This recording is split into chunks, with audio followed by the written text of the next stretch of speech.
not uncommon throughout time, history, and geography, most especially during uncertain times like ours when many people are feeling insecure. Four authors discuss the unique paths they chose for their characters to find sanctuary.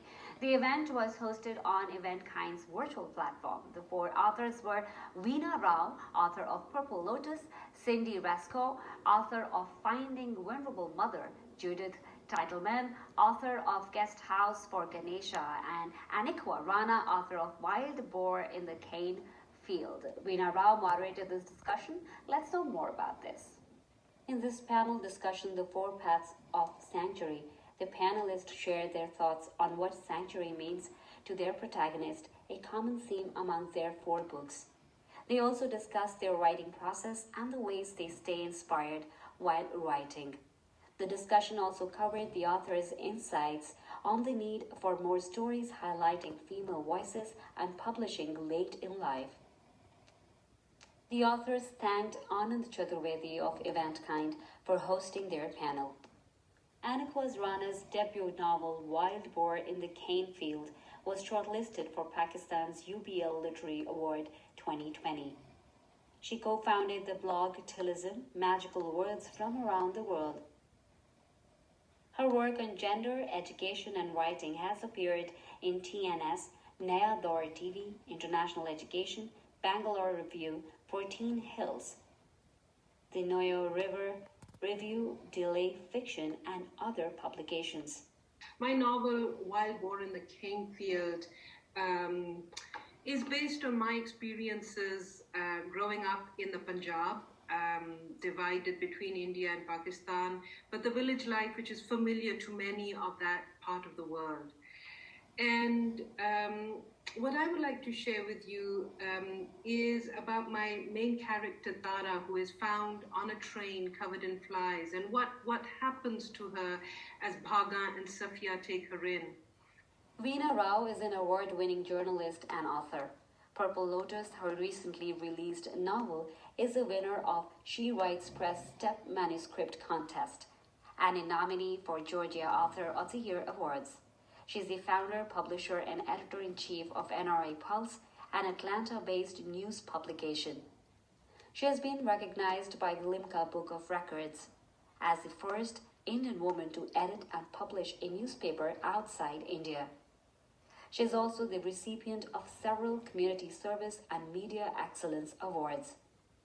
Yeah, my Tara is a little different from Aniqa's Tara.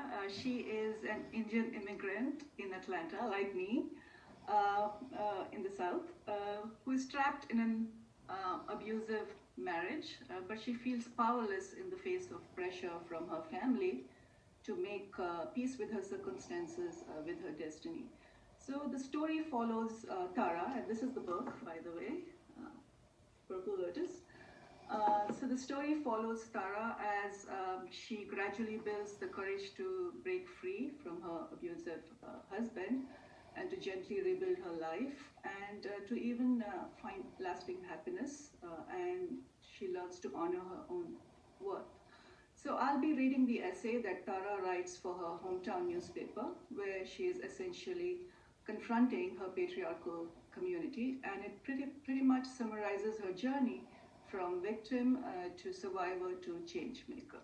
Cindy Rasicot is a writer and retired physiotherapist, author of Finding Vulnerable Mother, a Daughter's Spiritual Quest to Thailand. Her book has been #1 bestseller in spirituality on Amazon, an International Book Awards finalist and Saturn Award finalist. Sub-theme of the book, I guess you could say, is healing the mother-daughter relationship. And in that process, Dhammananda nurtured me in a way that my own mother never could. So through her unconditional love, I was able to forgive my mother and come into a deeper acceptance of myself, which brings us back to our theme of finding sanctuary. I found a sacred place of belonging within myself to begin to love, accept, and care for myself.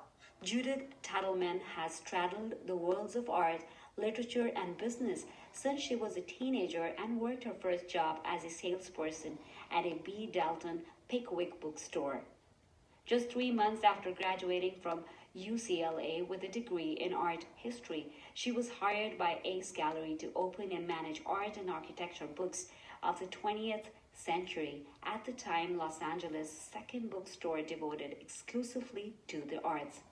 The significant spark that conceived the gist of this story was finding out at the family lunch following my maternal grandmother's funeral that she had been abandoned at the altar by her beloved when she was only 17 years old.